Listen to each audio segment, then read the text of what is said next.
सानविका के second year के unit test का रिज़ल्ट आ गया था। वो बहुत उदास बैठी थी क्योंकि उसका रिज़ल्ट काफ़ी डाउन हो गया था।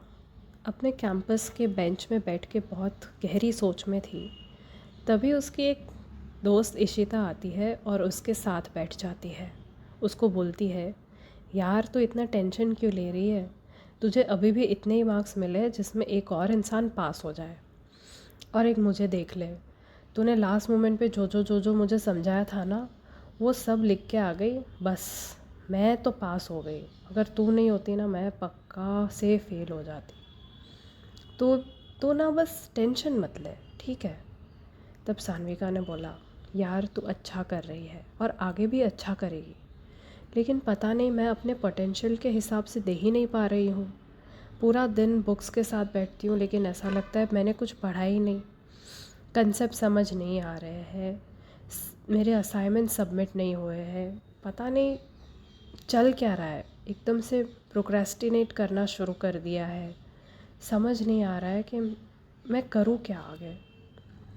तब इशिता ने बोला, बहन तू ना एक काम कर, 2-3 दिन की छुट्टी ले ले और मस्त कहीं पे घूम के आ जा।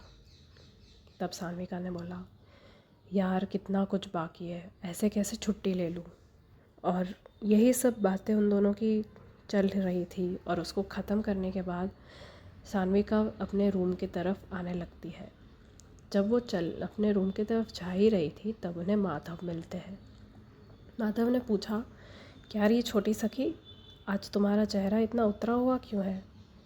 तब सान्विका ने उनको सारी बातें बताई जो वो थोड़ी देर पहले इशिता से कर रही थी। तब माधव ने बहुत सुंदर जवाब दिया। उन्होंने कहा, हाँ तो सही तो कहती है तुम्हारी सखी, मानसिक थकान के लिए आराम करना आवश्यक है। बांसुरी भी तभी बजाई जा सकती है जब उसका वादक पूरे मन से वो बांसुरी बजाना चाहता हो।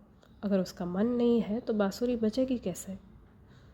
और हाँ, किसी भी कार्य को करने के लिए सिर्फ शरीर का स्वस्थ होना आवश्यक नहीं है, मन का स्वस्थ होना भी आवश्यक है। तब थोड़े से शौक में आके सान्विका कहती है, मैंने बोला था ना अंकल आपको पहले भी कि आपको थेरेपिस्ट होना चाहिए था। सच में आपको सच में थेरेपिस्ट होना चाहिए था। ये सुनकर माधव कहते हैं, हाँ तो छोटी सखी, मैंने तुम्हें पहले बोला था, अब पुनः बोलता हूँ, मैं पूरे विश्व का मनोचिकित्सक हूँ। ये सुनकर सान्विका थोड़े से इरिटेशन में आके बोलती है, ये क्या आप हमेशा ऐसी बातें करते रहते हो? मुझे आप पहले भी अजीब लगते थे, अभी भी अजीब लगते हो। वो तो आपकी बातें ऑन पॉइंट होती है, इसलिए मैं बात करने आ जाती हूँ। और ये क्या मतलब, आप ऐसी हिंदी में क्यों बात करते हो? आप नॉर्मल हिंदी में क्यों बात नहीं करते? तब माधव ने कहा, मैं तो सामान्य हिंदी में ही बात करता हूँ। ये तो तुम लोग हो जिन्होंने पूरी भाषा को परिवर्तित कर दिया है। अब तुम बताओ इसमें मेरा क्या दोष? ये सुनकर सान्विका थोड़ी और इरिटेट हो जाती है और बोलती है, हाँ ओके वॉटेवर, मैं जा रही हूँ यहाँ से। और वो वहाँ से चली जाती है। अपने हॉस्टल रूम पहुँचने पे वो सबसे पहले अपने घर पे कॉल करती है और उनको बताती है कि वो थोड़ी दिन की छुट्टियाँ ले रही है और घर आना चाहती है। अगले दिन सान्विका अपने गांव जाती है और वो जाते ही अपने पेरेंट्स से सबसे पहले मिलती है। उसके पेरेंट्स सान्विका को देखकर बहुत ज़्यादा खुश होते हैं क्योंकि वो बहुत ज़्यादा टाइम के बाद अपने घर आती है। सान्विका भी बहुत ज़्यादा खुश होती है। सभी मिलकर लंच कर रहे होते हैं और सान्विका की सारी फेवरेट आइटम्स बनाई होती है। सान्विका को एंटरटेन करने के लिए गांव की इधर उधर की बातें कर रहे होते हैं। तब सान्विका ने थोड़े गिल्ट में पूछा, मम्मी पापा, आपको मेरे मार्क्स के बारे में पता है ना? आप मुझे इतना अच्छा ट्रीट क्यों कर रहे हो? आप मुझे डांट क्यों नहीं रहे हो? तब सान्विका के पापा ने उसको बहुत अच्छे से समझाया, बेटा मैं तो कभी कॉलेज ही नहीं गया, तुम तो कॉलेज जाती हो, वो भी सबसे अच्छे कॉलेज जाती हो।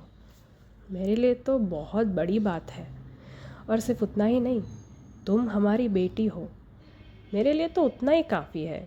तुम्हें आगे अगर कुछ नहीं करना तुम मत करो। मैं तो बहुत खुश हूँ। ये सब सुनकर शान्विका की आंखें भर आई थी।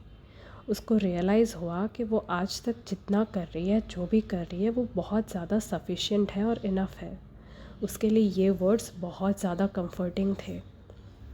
तब उसकी मम्मी ने बोला, हाँ हाँ चलो चलो, अब फटाफट ये जितना खाना ना सब तुम्हें कंप्लीट करना है, और सारा खाना ख़त्म करने के बाद अच्छे से अपने रूम में जाके आराम करो।